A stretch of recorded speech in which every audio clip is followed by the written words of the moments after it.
Hi Scorpio! Kamusta? Ito po si Divine Tarot 888 for your March kapalaran for Scorpio. Kamusta kayo guys? Comment present para alam kong nanonood kayo. Sobra ko kayong na-miss Scorpio. So tingnan natin ang energies connected sa'yo ngayon sa love life mo. May na-ready na akong mga cards. Nga pala, general reading po ito. So hindi po sa lahat magre-resonate. Okay? Trust. Guard your heart. Not everyone deserves your trust. So, Scorpio, actually nakita ko na yung kwento dito nung na-ready ko pala yung cards. Ang nangyari dito, minahal mo itong person na to. Sabihin natin, minahal ka din naman niya. Minahal yung isa't isa. Pero, behind your back, marami siyang ginagawa na wala kang kamalay-malay. So, yun yung point dito. Wala kang kamalay-malay. Wala kang alam. Hindi mo nakikita yung ginawa niya behind your back. And eventually, natuklasan mo sa dulo, di ba? Pero, kasi minahal mo na siya na-in-love ka sa taong to. Pero sinasabi din kasi dito na hindi ka dapat na-in-love agad-agad. Dapat kilalanin mo muna yung tao. Hindi minamadali ang love. It will take time bago mo makilala ang isang tao. Unseen. Love can be blind and sure you're not overlooking red flags. So ito na nga, naging bulag ka sa katotohanan. Magaling din magtago ng sekreto itong person na to. At sinungaling din. So, pagkaharap mo siya, syempre, papakita niya sa'yo yung pinakamagandang quality niya. So, yung mali mo lang kasi naniwala ka naman. Kasi, ganun ka magmahal So, pinaniwalaan mo naman. At ito na nga, sinasabi kasi sa'yo ng mga angels mo na hindi dapat ganun. Hindi dapat agad-agad naniniwala, nagtitiwala. Kasi, yun na nga, hindi mo pa lubos nakilala talaga yung tao. Falling fast, love happens quickly but don't lose yourself in the process. Ganito kasi yun, kapag binigay mo ng buo yung trust mo sa isang tao, you will compromise, you will lose yourself. Diba? Kasi paniniwalaan mo na siya Individuality, be wary of possessive partners. Maintain your individuality. So, nakikita ko dito sa dulo panalo ka pa rin, Scorpio. Kasi walang makakapigil sa'yo, walang makakakontrol sa'yo. Kasi the moment na matuklasan mo yung totoo, marunong ka din namang umalis sa isang sitwasyon. So, take it how it resonates, guys. Depende din yan sa stage ng healing ninyo. May iba din talagang Scorpio na hindi marunong umalis sa isang sitwasyon na kailangan mo ng maliwanagan. Pero, ikaw, sa nakikita ko ngayon, maliwanag pa sa sikat ng araw na kailangan mong maging malaya. Mas magiging masaya ka pag ikaw ay malaya. May freedom ka. So, ang tanong ngayon is, mapagkakatiwalaan ba ang isang tao? So, every time na papasok ka sa isang commitment o relasyon, yun muna yung tinitingnan mo. Kasi bongga ka din naman magmahal. At hindi lahat ng tao deserve ng trust mo. So, piliin mo ng mabuti, Scorpio. So, nakita ko dito, yung person na ka-deal mo ay maraming options. At masyado siyang free. Ibig sabihin, ginagawa niya lahat ng gusto niya, kung sino yung makasama niya o makadate niya, doon niya ibubuhos yung oras niya, yung pagmamahal niya. So, naiitsapwera ka, nababaliwala ka. So, ganun yung ginawa nitong person na to. Merong something sa kanya may ugali siya talaga na magulo. Very messy. So, tingnan natin guys. Gusto kong tingnan agad from the tarot deck. Ano bang nangyari dito? Anong nasa past, present, and near future ninyo ng taong to? Tingnan natin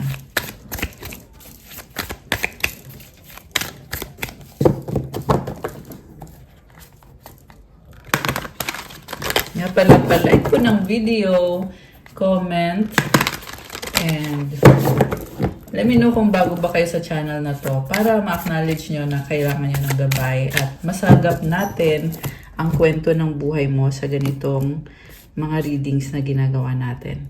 Kung hindi naman po kayo interesado sa ganitong klase ng video, huwag nyo na pong panoorin. Okay? Ayan. So, Page of Cups. Nakakita siya ng opportunity sa inyong dalawa. Magician. So, parang nung nakilala ka niya, inisip niya na chance na to para magkaroon ng someone sa buhay niya. Mukhang hindi naman love yung hanap niya. Opportunity talaga. Pwede yan opportunity na umangat sa buhay or opportunity na magkaroon ng excitement yung buhay niya. Okay. Tower. Naka-reverse. Oo nga, naka-reverse. And then, 5 of Cups. So, nung nakilala ka niya, hindi na okay yung life niya. Malungkot siya. Mukhang emotional siya nung time na yon. May nangyaring hindi maganda. Pwedeng nagkaroon siya ng breakup with another person. So, hindi nag-work out yung sitwasyon niya. Nung panahon na nakilala mo tong taong to. 9 of Pentacles. And the 7 of Cups. So, like I said, marami siyang options. 9 of Swords sa bottom of the deck. So, ang nangyari pala dito naghahanap na talaga siya bago kanya makilala. Problemado nga siya. With the 9 of Swords, maraming gumugulo sa utak niya at Temperance. Nag-a-adjust siya Ang nakita ko dito, this is a person na sensitive yung emosyon niya. May tinalikuran siyang isang sitwasyon or naghiwalay sila ng nung karmic or yung dati niyang karelasyon. Ang nakita ko kasi dito, with the 6 of Pentacles, may obligasyon kaya ko sinabing karmic. So, pwedeng obligation niya is dahil kasal sila or dahil may anak sila. Okay. Or this can be any kind of obligation na kailangan niyong gampanan. So, parang feeling single lang siya though. Ibig sabihin, kahit na yung iba sa inyo ay ikinasal nga itong person na to, pero para sa kanya, single siya or mag-isa siya. Medyo marupok yung nakikita ko dito sa person mo. Ibig sabihin, nasabi ko na sensitive siya at feeling niya kailangan niya ng someone para tumulong sa kanya, para lumakas yung loob niya. Ace of Pentacles, 2 of Pentacles, King of Wands, and the Ace of Swords. So, nag-risk siya sa connection ninyo. And 2 of Pentacles. Tingin niya sa'yo, hindi ka sure, parang nagdadalang isip ka kung magre-risk ka rin ba o hindi. Pero hindi siya sumuko at dumating sa point na, ayun, nagkaroon kayo ng relationship. Okay. So, ngayon, tingnan natin anong nangyayari ngayon dito sa connection na ito? Okay. The Moon, Knight of Cups, 3 of Pentacles, and the Queen of Cups. So, ngayon, mas gusto niya kasi yung mapag-isa. At nakikita ka niya as someone na pwedeng maging potential partner niya. Pero at the same time, pinag-aaralan niya yung connection ninyo. So, ang masasabi ko lang dito, huwag ka agad-agad magtiwala kasi hindi siya...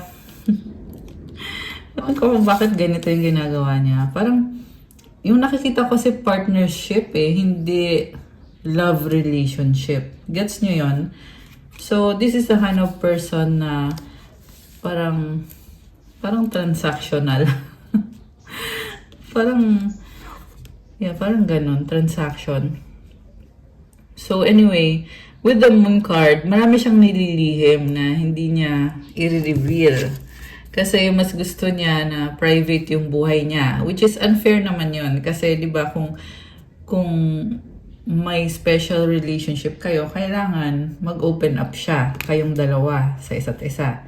Pero, ikaw lang yung gusto niya mag-open up, pero siya naman, hindi niya kaya mag-open up. Okay. And then, the outcome is the Queen of Cups. So, sabi naman dito, mahal ka na niya. At masaya siya kasama ka. Gusto niyang enjoy yung relationship or yung connection ninyong dalawa. Yun nga lang, ito nga yung problem kasi Three of Pentacles, hindi siya, siguro, hindi niya ma-express yung mga emosyon niya, kaya ganon. Kaya more on, ang nakikita ko is partnership. Nagtutulungan kayo, sinusuportahan niya isa't isa. So, very supportive siya sa'yo, oo. Siguro medyo bitin ka lang kasi hindi niya pinaparamdam talaga yung emotions niya. Pero, nakikita ko dito, mahal ka naman niya, actually.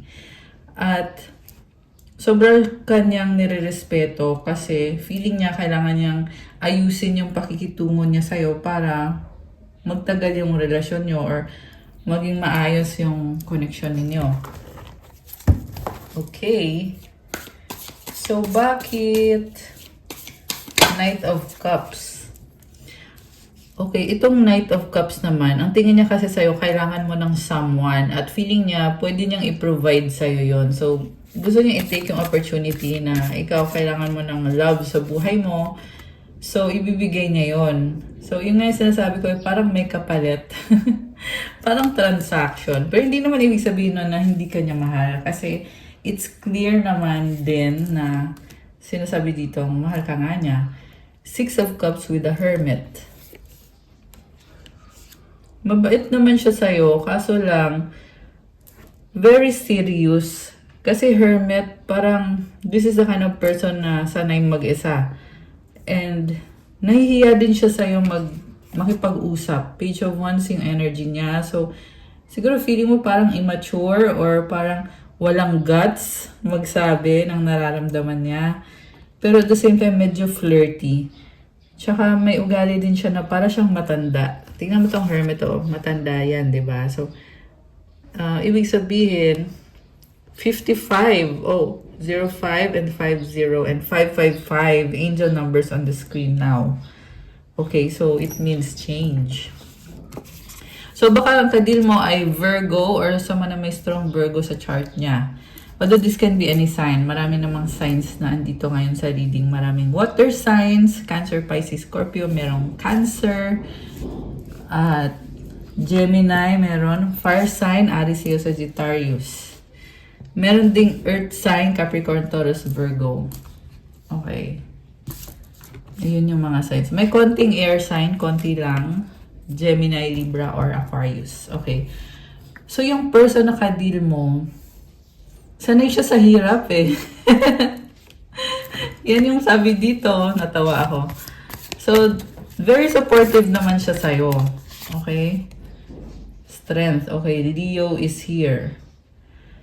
Alam mo, sabi dito, gagawin niya yung best niya para sa'yo.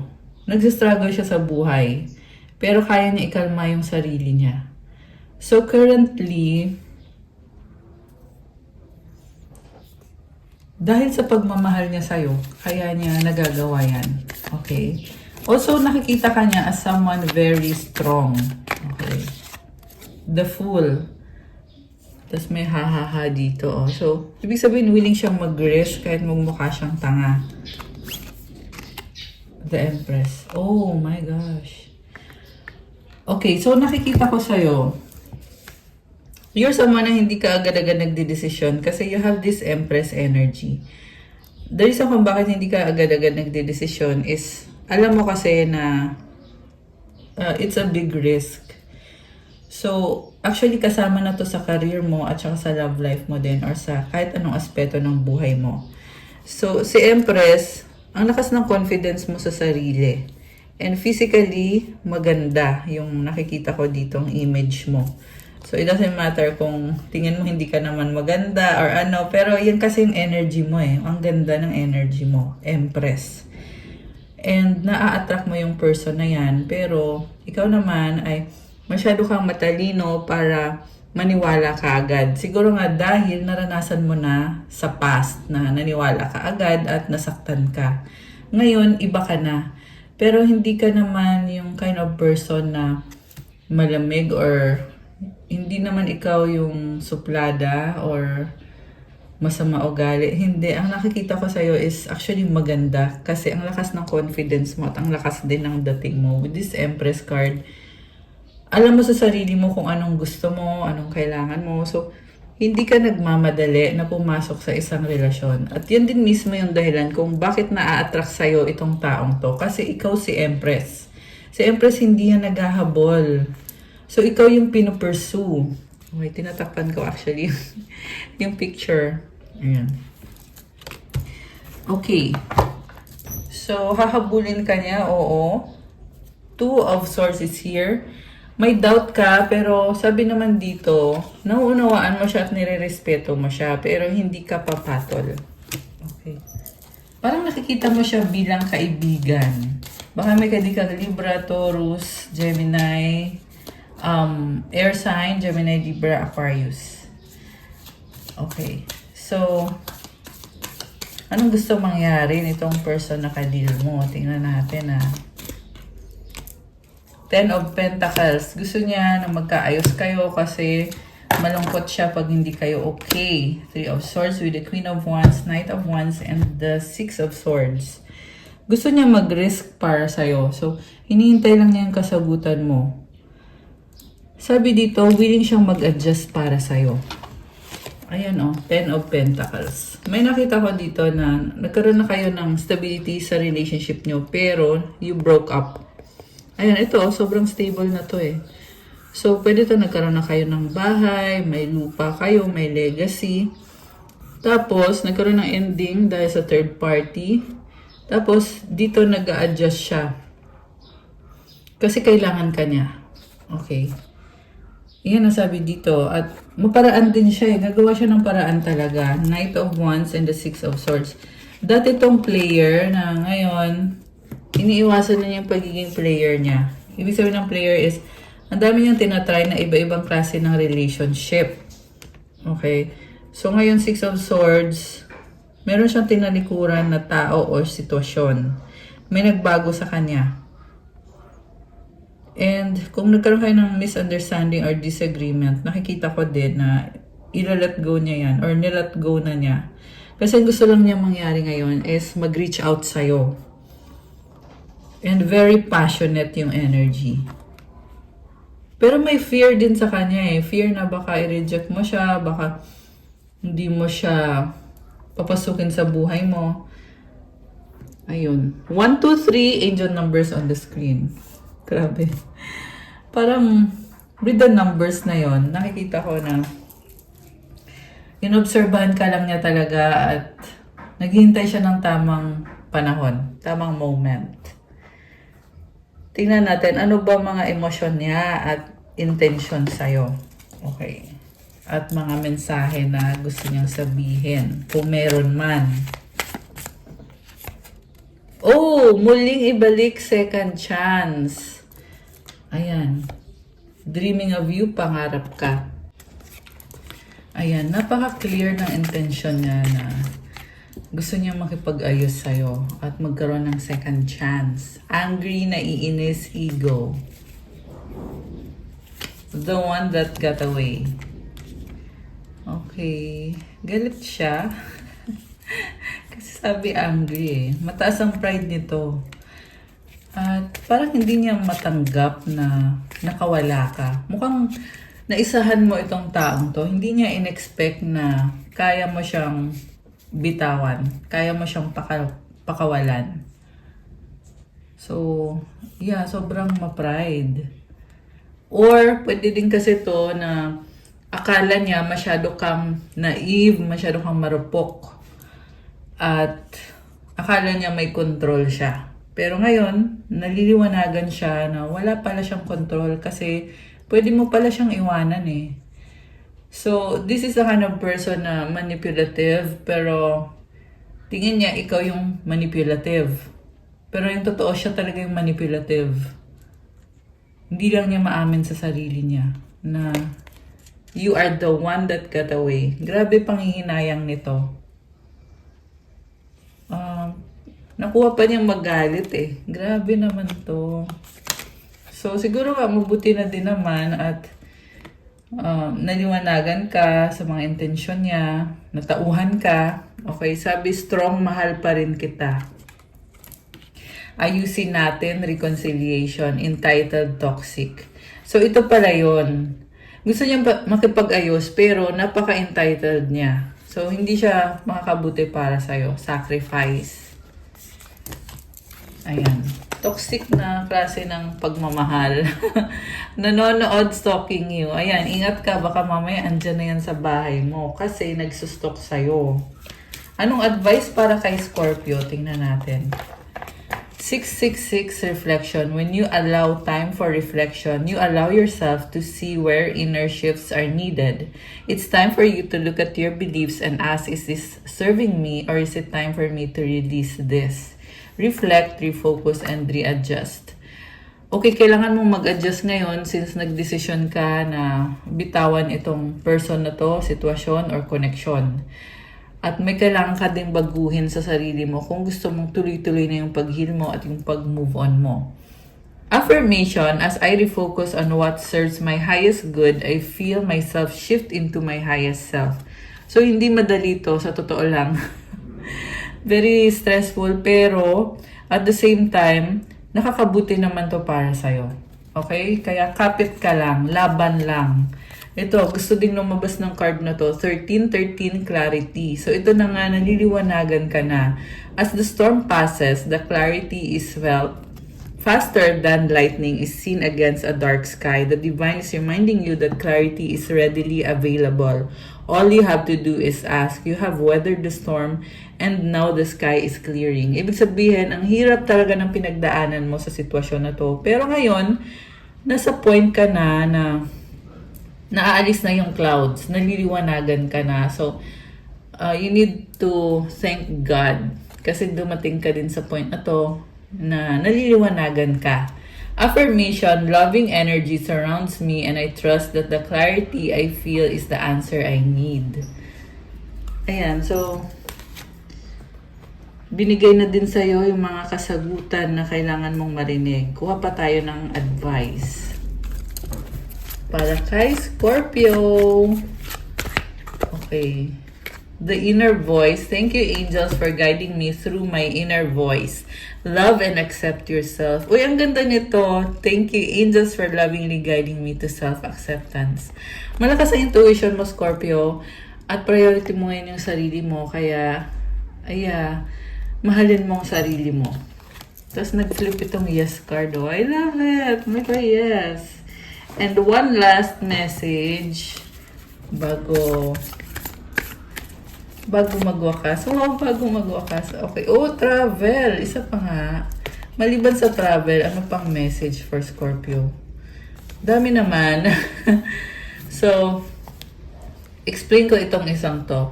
Through offering, may I release the fears, illusions, and addictions that keep me from true offering. May I relax into your plan, trusting that the next steps will always be shown. Use me, love.